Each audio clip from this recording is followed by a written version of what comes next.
I'm here in Medjugorje next to the former house of the visionary Visca, and I'm with, what's your name? Sean. Where are you from, Sean? I'm Irish, but I live in Coventry in England. In Coventry. I have Yeah. visited. I've seen the Pope John Paul II in Coventry. Have you? Been there Oh, at the right. time? Yeah, In yes, the 80s? yes, I have been there too, as a little boy. yeah. Oh, And it was impressive, no? well, I wasn't a little boy. Yeah, I know. Grown-up man at the time. And you said how many times you have been in Medjugorje? 41. 41 times. Yeah. I came here, Yeah. first time I came here was 1985. Yeah. There was nothing here, only fields Mm-hmm. and grapes and tobacco plants. No shops, no hotels. We stayed in a farmer's house. Yeah.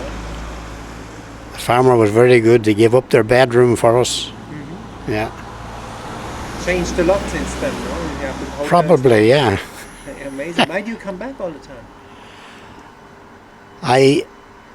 When I first came here, I didn't know I was coming here. My brother brought me, Yeah. and he said to me, he says, "Do you want to go on holiday?" And I says, "I can't afford to go on holiday." Mm-hmm. He says, "We'll pay for it. Just come," because I used to drink an awful lot that time, you know. Mm-hmm. So I said, "Okay," and I didn't know where I was going, Mm-hmm. but we ended up here. Yeah. And the first day I was here, we had to walk from the farmhouse, which was a good walk. Mm-hmm. And we got down here, and there was nothing here, just the church, really. Mm-hmm. No statues or anything like that. No toilets. There was a hut with a barrel in it, and you went in and... Unbelievable. Yeah. Yeah. Like it was before ancient Yeah. times, no? And I thought to myself, what am I doing here? Yeah. You know? Mm-hmm. And there was no pubs. I couldn't get a drink. Mm-hmm. Yeah. And? Well, mind you, the farmers, like, when they done our meals, they always put a bottle of wine out on the table, you know, so that was nice. And a bottle of schnapps. Chaps, yeah. Yeah. So on the second or third day I was here, there was a priest here, I can't think of his name. Mm-hmm. He used to do blessings with people. Mm-hmm. And he was in the graveyard, and the gravestones in the Mm-hmm. graveyard are high, Mm-hmm. and he was standing on top of them, Wow. and there was people standing in a line in front of him, Mm-hmm. with another line of people behind them, Mm-hmm. and he would hand them his crucifix. Mm-hmm. He'd put his hand on your head, Mm-hmm. and when he done it to me, I could feel the power going right down through me into my feet. Wow. And there Like were electricity kind of, isn't it, like that? oh, it was hard to explain. Mm-hmm.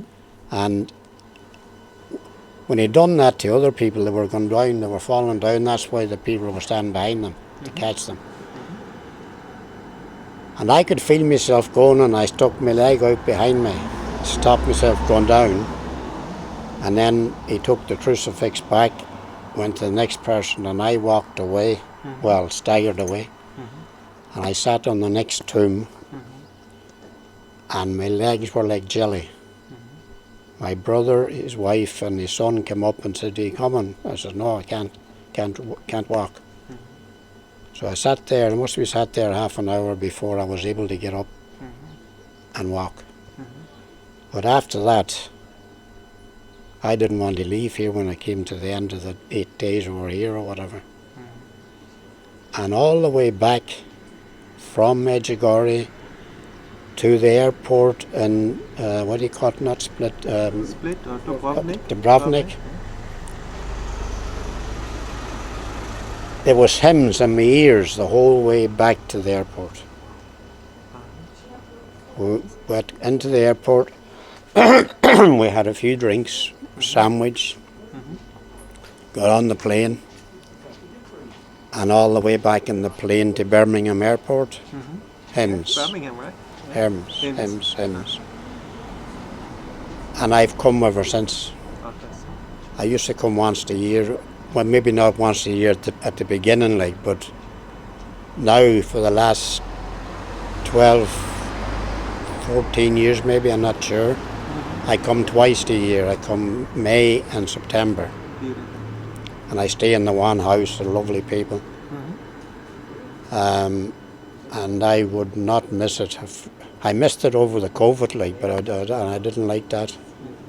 I missed it very badly. So may I ask, you stopped drinking then? Less drinking? I have not drank for 20, I think it's 24 years or 23 years I haven't drank. 1999 was the last drink I had. Unbelievable. Yeah, I can't believe it. Wow, Yeah. beautiful. And that's a Medjugorje, no? that's Medjugorje. And I had another problem as well. Keep on going. Keep on I going. had a disorder. It's called fish odor syndrome. You heard of it? No, what does it mean? It's the gene in your body that's responsible for the level of your choline is either not working or it's not working properly. And the choline level builds up and it comes out through your skin and it smells like rotten fish. That's why they call it fish odor syndrome. You can look it up on the internet.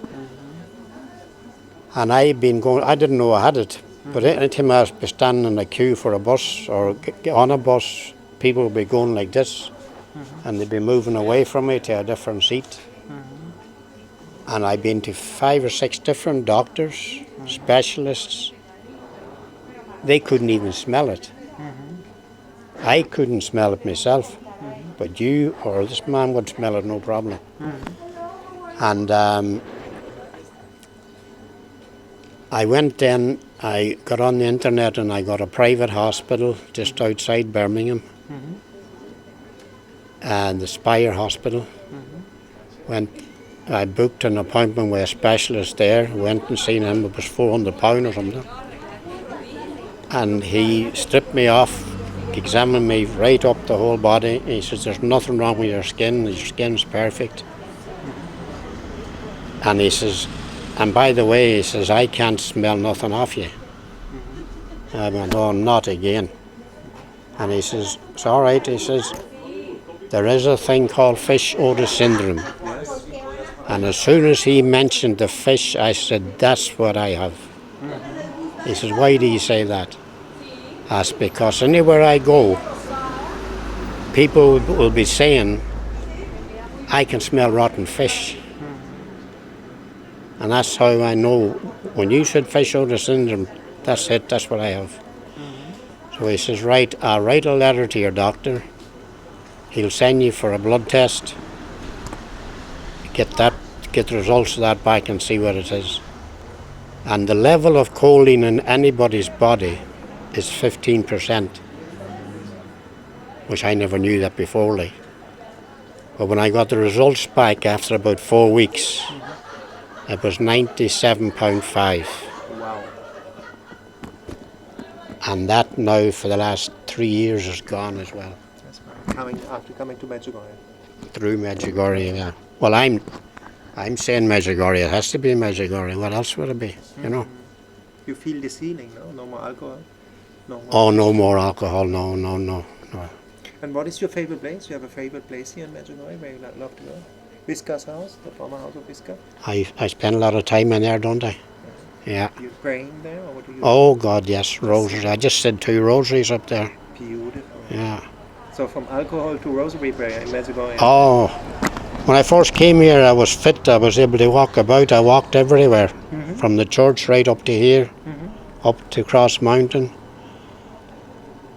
And I would be saying the rosary on the way, and I would say 8, 9, 10 rosaries a day. And I never used to. That's Medjugorje, Yes, no? Medjugorje, Yeah, yes. I told my brother, can you imagine that we are walking on the streets of Medjugorje? Never imagined. Yeah. But that's what the place does to you, living Yeah. here. You know? Well, I love it, I do. Love it. And that's what Our Lady does in this place too, you know. Like Oh, this yes. in Jesus. Yeah. And why do you pray the rosary? No. To Our Lady. Yeah? Yes, so We certainly. do things because we gain something. Oh, no, Why do you do it? Why do you pray the I rosary? don't pray the rosary just, that's, just pray it and that's it. I always pray for people I know, people that are sick. There's friends of mine in Ireland, they're not very well. I pray for them. I mean, I just don't pray the rosary for no reason, you know. Yeah. Do you intercede for people? All the time, yeah. Beautiful. All the time. And you go confession regularly? You know, it's a big point here of confession. Once a month. 1 month. Yeah. Once a month. You Yeah. go here when you come to Medjugorje as well? The second day I was here, I was at confession, yeah. Wow, you like it. What would you tell people, like maybe there's somebody out there listening to that video, they're scared to go to confession after 20 Don't be years. scared to go to confession. Yeah. That's ridiculous. I was a little bit scared at the time, you know, at the beginning. Yeah. But no, don't be scared. Not at all, no? Not the one little bit, no way. Every priest that's hearing confession has heard everything that could be said to them. Yeah. And they're used to that. Mm-hmm. So don't be scared of it. Just go to the priest, confess, make a good confession, and that's it. And he will give you absolution and bless you. I see you're a Catholic now. What changed? Oh, I was always a Catholic. You were almost Catholic, but now it's a living I was faith. brought up from that height to be a Catholic. Yeah. And you know, a lot of people out there, they think God the Father is an old man with a white beard and he wants to judge us and put us to hell when we make a mistake. That's not true. Not at all. How is he? You made the experience, I see it. It's the same you see him on the cross, or any picture you would see there is the same as that. Like, there's no grey beard or anything like that. And how is he? Can you describe him a little bit? For you? For me, well, he's done wonders for me. That's what I just done, no? Yeah. He has done wonders for me. He has helped me tremendously, yeah. Unbelievable. Yeah. And what would you tell people, like, why should they come to Medjugorje one time? Well, let me put it this way. If they come one time, it will not be their last. They will be here again. Because Our Lady will call them again. You see it in your eyes. It's convincing. Yeah, so that's definite. Once they come and they get to know the place, they'll love it. I've been to Lourdes. I've been to Knock. And when I came here, it's different because Our Lady's still appearing and you can feel her presence. You can feel her peace. Oh, and there's no way I would miss coming here. No way. Wow, beautiful. Thank you for this beautiful interview. No problem.